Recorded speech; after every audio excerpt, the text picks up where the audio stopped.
Olá pessoal, tudo bem? Vamos conversar um pouquinho sobre globalização. A gente tem que entender a globalização na linha de dois tipos de países.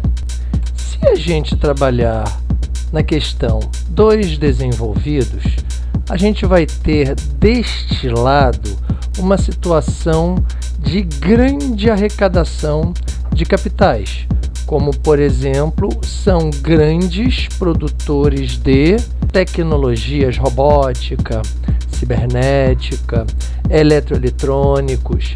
Essas tecnologias, elas são provenientes de grandes investimentos em educação que promove o avanço de grandes tecnologias nesses países. Bom, do lado dos subdesenvolvidos, nós vamos ter o quê? Meros produtores de matérias-primas, apesar de termos uma grande importância, porque, por exemplo, ninguém vive sem insumos industriais, como minério de ferro, né, como madeira, como petróleo, como, quem sabe, olha aqui, ó, alimentos, né? Quem é capaz de sobreviver sem os alimentos? Mas, deste lado, os chamados produtos commodities, eles têm um baixíssimo valor agregado, fazendo com que haja um comprometimento na arrecadação. Países centrais vão ser grandes arrecadadores de tecnologias e países subdesenvolvidos são meros produtores de matérias-primas.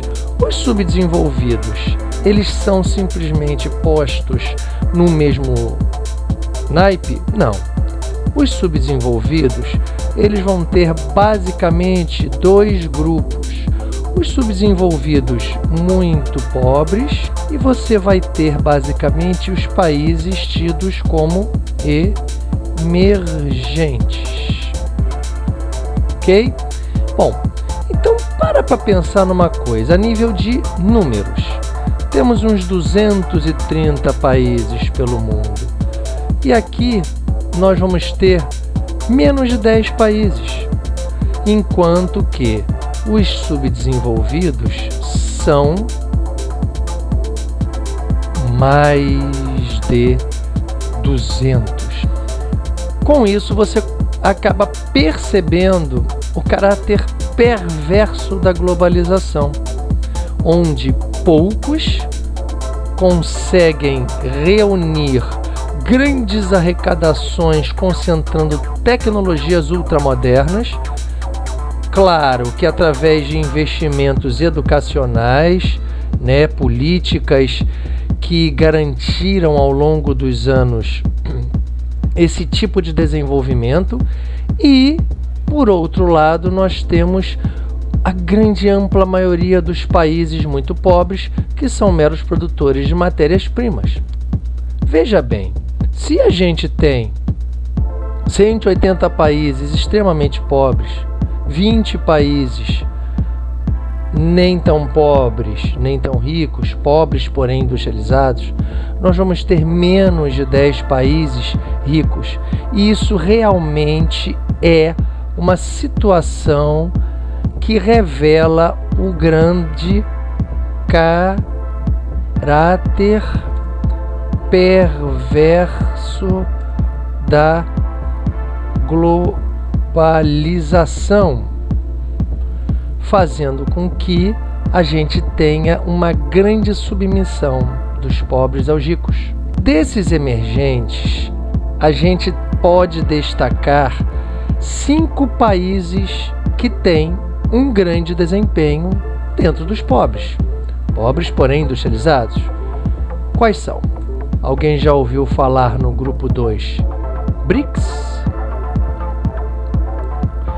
Brasil, Rússia, Índia, China e África do Sul, sigla em inglês, por isso S South Africa.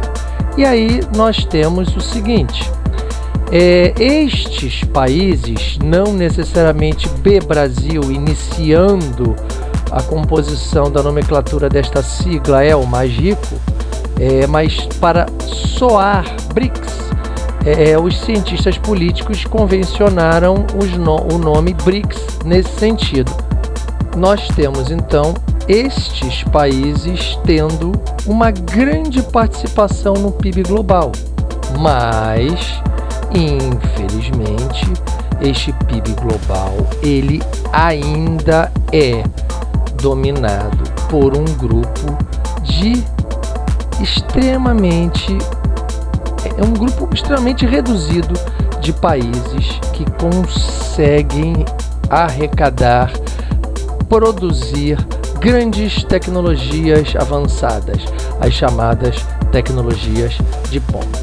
Bom, essa foi apenas uma introdução da globalização. Estaremos falando sobre isso em uma outra aula, a continuação. Até já!